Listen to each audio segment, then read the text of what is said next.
Hello everybody, Mitchell Mr. Hockey here, and today we're going to talk about one of the topics that everybody looks forward to. Can you guess it? That's right, it's free agency. And it was a great first signing we're going to talk about was the first signing in free agency. It was at 12:05, 4 minutes after the free agency period began. And the signing we're going to talk about first was a big one. It happened 4 minutes into the free agency period at 12:05 a.m. Karl Alzner was saying goodbye to his Washington Capitals teammates at the training facility, and he signed the contract to be on the Canadiens for 5 years at $4.625 million. It shouldn't come as a surprise to many.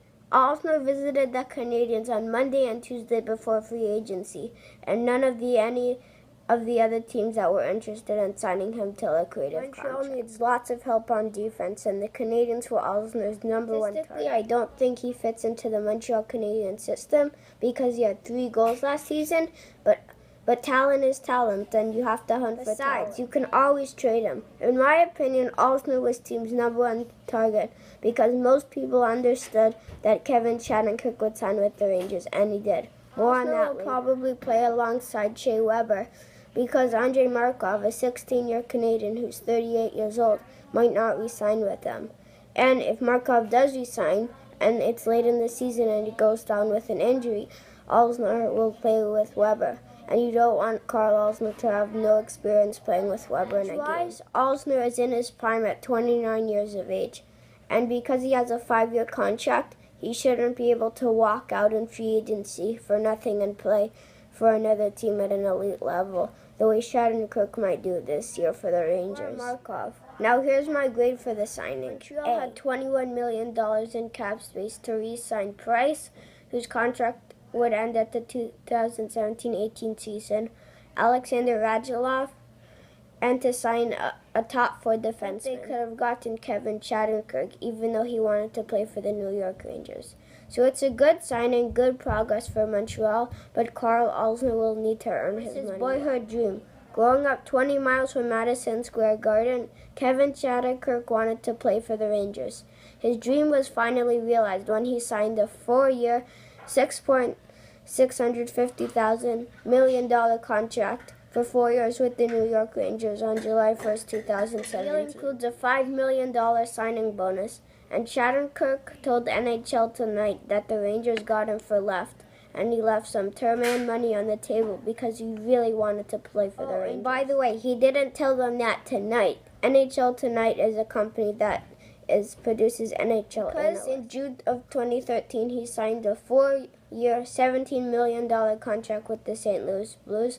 His intention probably was to play out the contract with the Blues, not knowing that he would be traded to the Washington Capitals, and then finish his career with the New York Rangers, where Wayne Gretzky, Phil Esposito, Guy Lafleur, and Doug Harvey finished off their legendary. It makes sense why Shattenkirk would want to finish his career. The Rangers are also a legitimate cup contender. The Capitals were eliminated in the second round at home this year by the Pittsburgh Penguins in Game 7. I think on the Rangers he'll specialize in power play and be on the first-line defense for both. He could be a possible candidate for the Hart Trophy if he plays really He's great on the power play, he can run it, and this is how I think the Rangers' power play will be at the beginning of left wing, Rick Nash. Center, Mika Zibanejad. Right wing, Matt Zuccarello or JT Miller. Defense, Anthony DeAngelo and Kevin Shattenkirk. I already know what you guys are going to write in the comments. Why not Ryan McDonagh? And I'll tell you the answer. In today's NHL, coaches are usually going to put their best players, 2 defensemen and 2 forwards, on the first penalty kill line.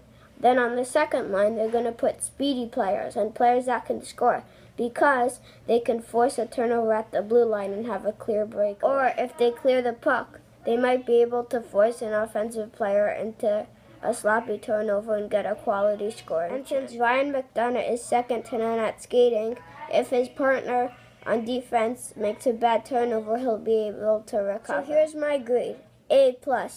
New York had trouble scoring with defensemen last year, and Shattenkirk should address this problem and fix it, at least a little bit. Kemper signed a 1-year, $650,000 contract with the Los Angeles Kings. I can't say it shocked me, but it did throw me off guard because I wasn't expecting it.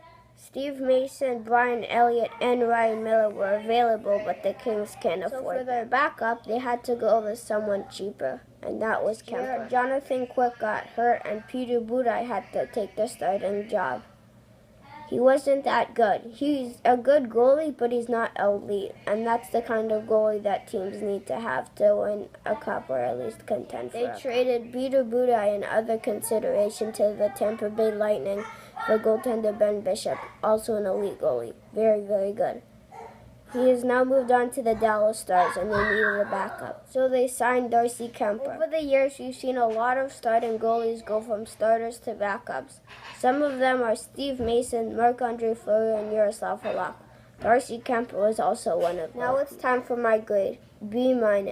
It's not a total failure because Darcy Kuemper is a capable goalie, and the contract is cheap, but they could have traded someone for a draft pick and signed Brian Elliott, Steve Mason, or Ryan Miller instead. Nick Bonino was a Vancouver Canuck, and then he was a Pittsburgh Penguin, and then he won a Stanley Cup in a Pittsburgh Penguins uniform in 2016, and then he won it again in Nashville in Game 6, 2-0. And now he's a free agent, and he has signed with the team his team beat in the 2017 Stanley Cup Final, the Nashville Predators. Now he has signed a 4-year, $16.4 million contract with the Nashville Predators. Scott Hartnell, formerly of the Philadelphia Flyers and Columbus Blue Jackets, signed a 1-year, $1 million contract after his contract was bought out by the Columbus Blue Jackets, making him a free agent. He has that kind of veteran presence that everyone loves. He helped the Philadelphia Flyers overcome a 3-0 series deficit in 2010 in the second round against the Boston Bruins. Hartnell and Bonino should help fill in for the loss of James Neal in the expansion draft. If you're watching the expansion draft, when James Neal was selected by the Vegas Golden Knights, you could see David Poiles, the GM of the Nashville Predators, face just sink. It was a sad thing to watch. Now it's time to grade the signings together. My grade is A- because I'm not sure how the fans, the coaches, and the players will react to signing Bonino, a key player in the Penguins' Stanley Cup victory against the Predators. That took away the Predators' chance of winning the Stanley Cup. My grade for the Bonino signing is A, but I think signing Scott Hartnell to a $1 million contract makes it an A. Handel had a good reason for joining the Dallas Stars. They worked hard. Most players join a team because they're good or because they're from the area, but not Martin Handel. The Dallas Stars work hard, and that's why he joined them. Handel said he loved playing against them because they were always a tough team. The Stars weren't a good team last year, but they made changes. They fired Lindy Ruff and hired Ken Hitchcock. They signed goaltender Ben Bishop, formerly of the Los Angeles Kings and Tampa Bay Lightning. They acquired Mark Methot and now Martin Handel. Won't get to play against them for 3 more seasons. Signed a 3-year, $14,250,000 contract. Now it's time to grade the signing. My grade is A+ because I think Handel was the best center available in free agency this year. Imagine Jamie Benn on the left, Martin Handel in the middle, and Tyler Seguin on the right. That might be the best line in the NHL next season, so watch out for Dallas. Patrick Sharp signed a 1-year, $800,000 contract with the Chicago Blackhawks. All of it is guaranteed, meaning if, let's say, Sharp gets traded in the middle of the season and he's only earns $500,000, Chicago will have to pay him $300,000 to pay him his whole season salary, and then he goes to the other team. He's one of the best forwards at shooting from the blue line, also known as the point. He was acquired by Dallas from the Blackhawks Daily trade. Returning to a place where he won 3 Stanley Cups will surely do good. He has played in Dallas for the previous 2 seasons. I would love to see him walk into the locker room on day 1 and say, "Hi, Core," as of Corey Crawford, the goalie, and "Hi, Kaner," as of winger Patrick Kane. That would be nice. Reuniting the capable Sharp with the players, fans, and coaches will surely do the organization good. And Sharp, too. Once you give a nickname to someone, I recommend you don't take it back.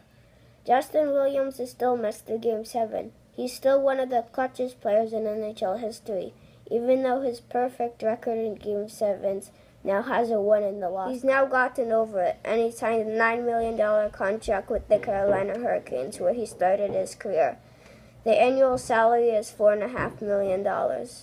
He has won cups in 2006 with Carolina and 2012 and 14 with the Los Angeles Kings. So he will be a mentor, a cup-winning mentor, to the prospects of the Carolina Hurricanes organization. Now it's time for my grade, A-. The Hurricanes get a mentor for prospects, a mentor that has won 3 Stanley Cups, and Williams gets $3 million more than Reed with the Washington Capitals combined in the last 2 seasons. He made $6 million with the Capitals and will make $9 million with the Hurricanes. Time for the final topic of today. Mike Cammalleri signing a $1-year, $1 million deal with the Los Angeles Kings. He was drafted there in 2002. My grade, B. Everyone loves playing for the team when they are drafted, when they're about to retire, and that's where Cammalleri is. Cammalleri might play for one more season, but I think this will be his final season in the NHL. He might play a few years in other countries, though. Mike Cammalleri might play for one more season, but I think this will be his final season in the NHL. He might play a few years in other countries, though. Now it's time for me to pick a winner of the day and the loser of the day, and I'm going to do this hockey style. The first match will be the Shattenkirk signing against the Cammalleri signing. The second match will be the Alzner signing against the Sharp signing. The third match, the Hansel signing against the Kemper signing. And the fourth match, the Bonino-Hartnell signing against the Williams signing. The winners are Bonino-Hartnell, Alzner, Shattenkirk, and Hansel. The winners of round 2 are Alzner and Shattenkirk. The player who wins is Alzner, and the team who wins is the New York Rangers with the Shattenkirk signing. And the biggest loser of the day, I think, will be Mike Cammalleri, because he signed the contract, but he's not getting that much money. So that, guys, is how I see the big free agency signings of day 1. Let me know in the comments below what you think. Go nuts in the comment section. Don't forget to hit like and subscribe, and I will see you on